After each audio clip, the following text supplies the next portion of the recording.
Want to speak real English from your first lesson? Sign up for your free lifetime account at EnglishClass101.com. Hi everybody, welcome back to Ask Alicia, the weekly series where you ask me questions and I answer them. Maybe. First question this week comes from Silas. Hi Silas. Silas says, "Hi Alicia, how's it going? I'd like to know the meaning of the expression weird flex, but okay. And how do I use it in a sentence?" Okay, this is a bit of recent slang. Weird flex, but okay focuses in on the meaning of the word flex. So if you are interested in like health or like muscle training or anything like that, you might know the verb to flex. So to flex is what we do when we want to show off a muscle we have been training. So when we flex a muscle, we put energy into the muscle to make the muscle like stand out. We want it to look bigger, like we want to show off that muscle. So when we flex a muscle, we're trying to show it off. We're like excited about that thing or we're proud about it or something like that. So flex here in this expression, weird flex, does not refer to muscle. It doesn't refer to the body, but actually something else that the speaker or the writer is trying to show off. So it's something that seems strange. So in the example of muscles and muscle training, like the person who wants to show off wants to show their muscles. But when we use the expression weird flex, someone is trying to show off something that seems strange. And then we add, but okay, at the end to mean, I don't really understand, but all right. So to give an example of this, if I, on Twitter, write like, I spent $3,000 on socks this month, woohoo, and I talk about how excited I am, I'm like showing off that I spent $3,000 on socks, someone might respond to me, weird flex, but okay. So that means like it's strange that you want to show off that you spent $3,000 on socks. Like that's a really strange thing to be excited about, but okay. So to give another example, your friend might tell you something like, I have the biggest collection of rocks in my whole neighborhood. And you might say, weird flex, but okay. So again, it's like that's a strange thing that you want to show off, but okay, whatever it is. Like it's not hurting anybody. It's just a little bit weird that you want to show that off or you want to brag or boast about that thing. So that's what weird flex, but okay means. You see this one a lot online. I hope that that helps you. Thanks very much for this interesting question. Okay, let's move on to your next question. Next question comes from Rigens. Hi, Rigens. Rigens says, "Hi, Alicia. I'm Rigens from Haiti. I'm good at English, but due to a lack of practice, I've kind of lost my touch because I'm sick and tired of the learning process. So I'd like to know how to keep my English up, please." Okay, first, I'm sure that you're not the only person. Like, I lose motivation all the time.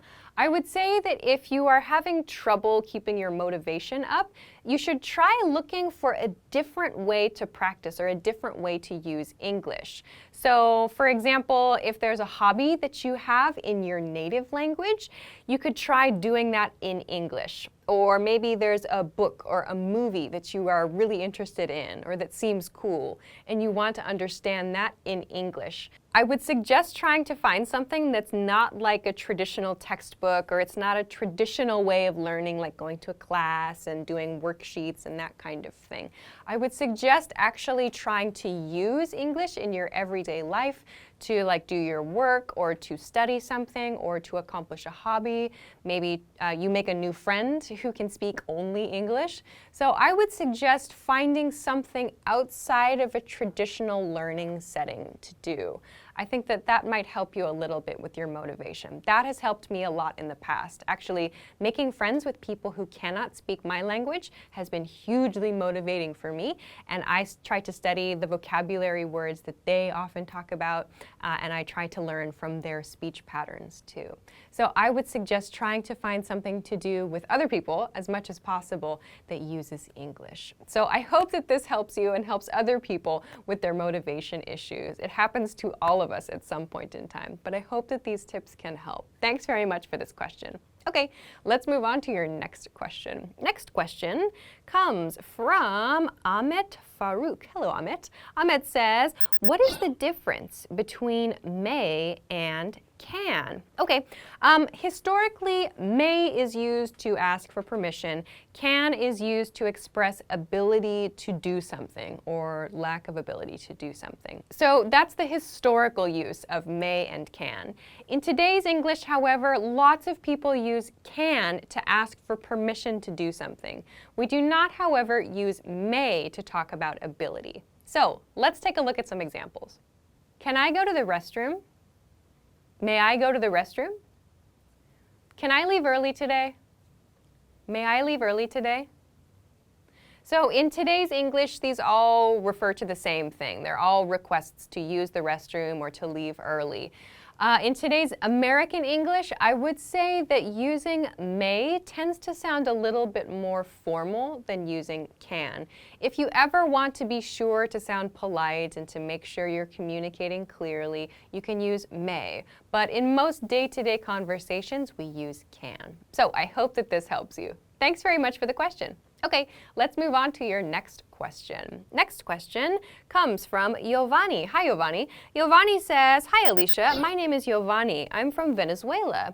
I've always wanted to know the meaning of this sentence, don't get twisted, even though it's not used very often. Thanks. Yeah, you're right. This isn't such a common expression. I found only a few references to this expression, and they were typically from music, actually.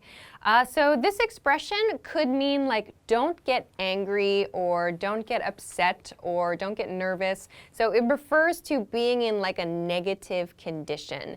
So twisted, if you imagine like a towel. Do we have some? Oh, we do, yeah. For this explanation, let's imagine like a towel. So a regular, just plain towel, when we hold the towel, looks like this.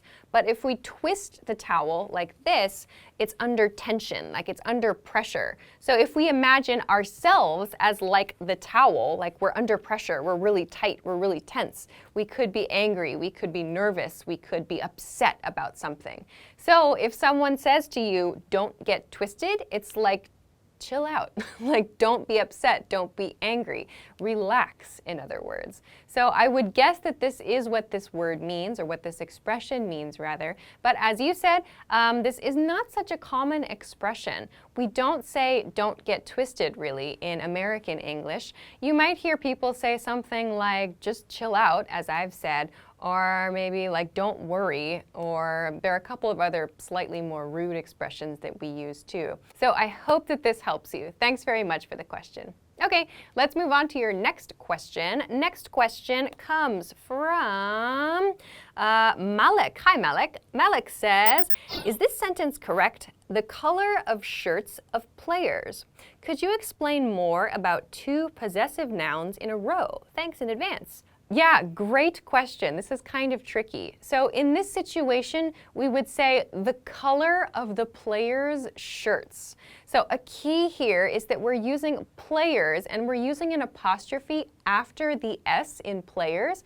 That apostrophe is acting as a possessive apostrophe. So we have two ways of creating the possessive in English. We can use of, as in the color of the players' shirts, and we can use the apostrophe S form. So for example, Alicia's would be Alicia apostrophe S. The apostrophe S shows something is belonging to me. That's my thing, Alicia's phone.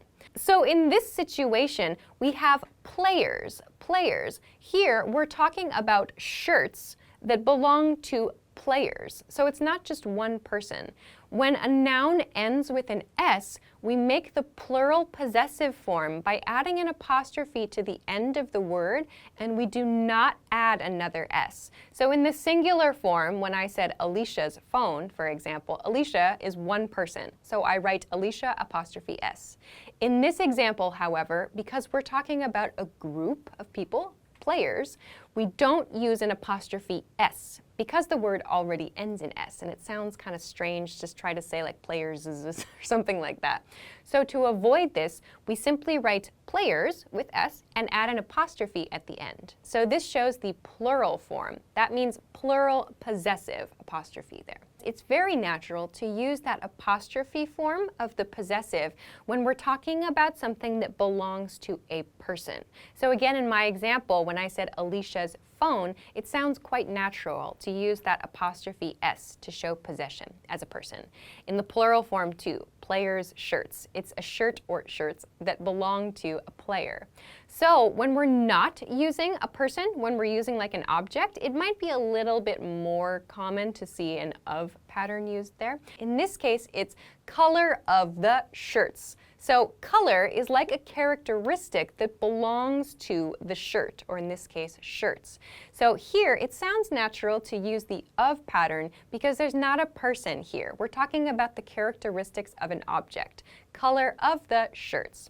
So of can be used to talk about like characteristics of things, and the apostrophe S form can be used to talk about like things that belong to people. Let's look at one more example though that uses no people. So for example, the color of the seats in the cars, or the color of the car's seats. So we could use either of these patterns. I personally would probably use the color of the seats in the cars because we can clearly see like the levels of belonging. First we have color, and the color belongs to the seats, and the seats are in the cars. So I think that sounds much nicer. You might see that color of the car's seats sentence, though as we talked about, it's a little bit less natural maybe to use the possessive apostrophe there with car because it's not actually a person. I think you might use that though. I don't think it's incorrect to use that, but I personally would prefer to use something that kind of clearly shows the hierarchy, the level of belonging, or the levels of belonging, as in the first example, the color of the seats in the car. I hope that this helps you. Thank you very much for this interesting question. All right, so that is everything that I have for this week. Thank you, as always, for sending your great questions. Remember, you can send them to me at EnglishClass101.com/ask-Alisha. Of course, if you liked this lesson, please don't forget to give it a thumbs up, subscribe to our channel if you have not already, and check us out at EnglishClass101.com for some other things that can help you with your English studies. Thanks very much for watching this week's episode of Ask Alisha, and I will see you again next week. Bye-bye. Want to speed up your language learning? Take your very first lesson with us. You'll start speaking in minutes and master real conversations. Sign up for your free lifetime account. Just click the link in the description.